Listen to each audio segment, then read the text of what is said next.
Story 29 of 30 Ghost Stories by various authors. The Examination Paper by S. Mukerji. This is a story which I believe. Of course, this is not my personal experience, but it has been repeated by so many men, who should have witnessed the incident, with such wonderful accuracy that I cannot but believe it. The thing happened at the Calcutta Medical College. There was a student who had come from Dhaka, the provincial capital of eastern Bengal. Let us call him Jaggesh. Jaggesh was a handsome young fellow of about 24. He was a married man, and his wife's photograph stood in a frame on his table in the hostel.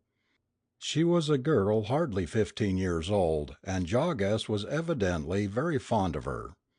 Jaggesh used to say a lot of things about his wife's attainments which the other students of his class, believed, and a lot more which we did not believe. For instance, we believed that she could cook a very good dinner, but that is an ordinary accomplishment of the average Bengali girl of her age. Jaggesh also said that she knew some mystic arts by means of which she could hold communion with him every night. Every morning when he came out of his room he used to say that his wife had been to him during the night and told him this and that and the other. This, of course, we did not believe, but as Jaggesh was so sensitive we never betrayed our skepticism in his presence. But one significant fact happened one day which rather roused our curiosity. One morning Jaggesh came out with a sad expression and told us that his father was ill at home. His wife had informed him at night, he said. At that time we treated the matter with indifference, but at about 10 o'clock came a telegram, which of course we intercepted, intimating that his father was really ill. The next morning Jaggesh charged us with having intercepted his telegram, but we thought that he must have heard about the telegram from one of the students, as there were about half a dozen of us present when the telegram had arrived. Jaggesh's father came round and the matter was forgotten. Then came the annual university examination.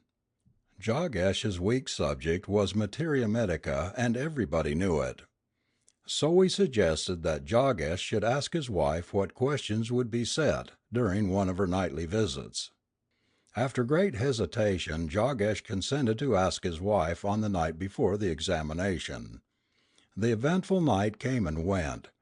In the morning Jaggesh came out and we anxiously inquired what his wife had said. "She told me the questions," said Jaggesh sadly, "but she said she would never visit me again here." The questions were of greater importance and so we wanted to have a look at them. Jaggesh had noted these down on the back of a theatre program, or handbill, I really forget which, and showed the questions to us. There were 11 of them. All likely questions such as Major might ask. To take the questions down and to learn the answers was the work of an hour, and in spite of our skepticism we did it. And we were glad that we did it. When the paper was distributed, we found that the questions were identically those which we had seen that very morning, and the answers to which we had prepared with so much labour only a few hours before.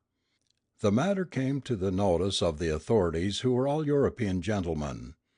The 11 answer papers were examined and re-examined, and finally Jaggesh was sent for by Colonel, the principal, to state how much truth there was in what had been reported, but Jaggesh prudently refused to answer the question, and finally the colonel said that it was all nonsense and that the 11 students knew their materia medica very well, and that was all. In fact it was the colonel himself who had taught the subject to his students, and he assured all the 11 students that he was really proud of them. The 10 students were however proud of Jaggesh and his mystic wife. It was decided that a subscription should be raised and a gold necklace should be presented to Jaggesh's wife as a humble token of respect and gratitude of some thankful friends, and this plan was duly executed. Jaggesh is now a full-fledged doctor, and so are all the other 10 who had got hold of the materia medica paper. After the incident of that night, Jogesh's wife had an attack of brain fever, and for some time her life was despaired of, and we were all so sorry. But, thank God, she came round after long and protracted illness, and then we sent her the necklace. Jogesh told us subsequently that his wife had given him an Indian charm case with instructions to put it on, with a chain around the neck whenever he required her. Immediately he put on the chain, to which this charm case was attached, round his neck. He felt as if he was in a trance, and then his wife came. Whether she came in the flesh or only in spirit, Jogesh could not say, as he never had the opportunity of touching her so long as she was there, for he could not get up from the bed or the chair or wherever he happened to be. On the last occasion she had entreated him not to press her to tell the questions. He had, however, insisted, and so she had dictated to him the examination paper as if from memory. The theatre program was the only thing within his reach, and he had taken down all the questions on that, as he thought he could not rely on his own memory. Then she had gone away, but before going, she had walked up to him, unbuttoned his kurta native shirt at the chin, and removed the charm case from the chain to which it was attached. Then she vanished, and the charm case had vanished too. The chain had, of course, remained on Jogesh's neck. Since that eventful night Jogesh had had no mystic communication with his wife during his stay in Calcutta. She refused to discuss the subject when Jogesh afterwards met her at Dacca, so the mystery remains unsolved.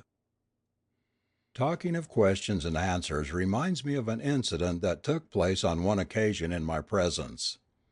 A certain Mohammedan hypnotist once visited us when I was at college. There was a number of us, all students, in the hostel common room or library when this man came and introduced himself to us as a professional hypnotist. On being asked whether he could show us anything wonderful and convincing, he said he could. He asked us to procure a teapoy with 3 strong legs. This we did. Then he asked 2 of us to sit round that small table, and he also sat down. He asked us to put our hands flat on the table and think of some dead person. We thought of a dead friend of ours. After we had thus been seated for about 5 minutes, there was a rap on the leg of the teapoy. We thought that the hypnotist had kicked the leg on his side. "The spirit has come," said the hypnotist. "How should we ascertain?" I asked. "Ask him some question and he will answer," said the hypnotist. Then we asked how many from our class would obtain the university degree that year. "Spirit," said the hypnotist. "As the names are mentioned, 1 rap means pass, 2 mean plucked." Then he addressed the others sitting round. "See that I am not kicking the leg of the teapoy." Half a dozen of the boys sat down on the floor to watch. As each name was mentioned there came 1 rap or 2 raps, as the case might be, till the whole list was exhausted. "We can't ascertain the truth of this until 3 months are over," said I. "How many rupees have I in my pocket?" asked one of the lookers on. There came a distinct 3 raps, and on examining the purse of the person we found that he had exactly 3 rupees and nothing more. Then we asked a few more questions and the answers came promptly in, yes and no by means of raps. Then, according to the hypnotist's suggestion, one student wrote a line from Shakespeare and the ghost was asked what that line was. "As the plays are named, rap once at the name of the play from which the passage has been taken," said the hypnotist, solemnly addressing the spirit. "Hamlet." No reply. "King Lear." No reply. "Merchant of Venice." No reply. "Macbeth." One loud rap. "Macbeth," said the hypnotist. "Now which act?" "Act 1." No reply. "Act 2." No reply. "Act 3." No reply. "Act 4." No reply. "Act 5." One loud rap. "Scene 1." No reply. "Scene 2." No reply. "Scene 3." One loud rap. "Now what about the lines?" said the hypnotist. "Line 1, 2, 3, 39." No reply. 40. One loud rap. 41. One loud rap. 42. One loud rap. 43. One loud rap. 44. One loud rap. 45. One loud rap. 46. No reply. A copy of Shakespeare's Macbeth was at once produced and opened to Act 5, Scene 3, line 40. "Canst thou not minister to a mind diseased? Pluck from the memory a rooted sorrow, raze out the written troubles of the brain, and with some sweet oblivious antidote, cleanse the stuffed bosom of that perilous stuff, which weighs upon the heart?" This was what we read. The student was then asked to produce his paper, and on it was the identical quotation. Then the hypnotist asked us to remove our hands from the top of the teapoy. The hypnotist did the same thing and said, "The spirit has gone." We all stared at each other in mute surprise. Afterwards we organized a big show for the benefit of the hypnotist, and that was a grand success. Lots of strange phenomena were shown to us which are too numerous to mention.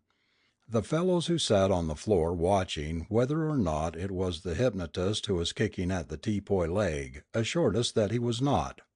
The strange feats of this man, hypnotist, astrologer, and thought reader all rolled into one, have ever since remained an insoluble mystery.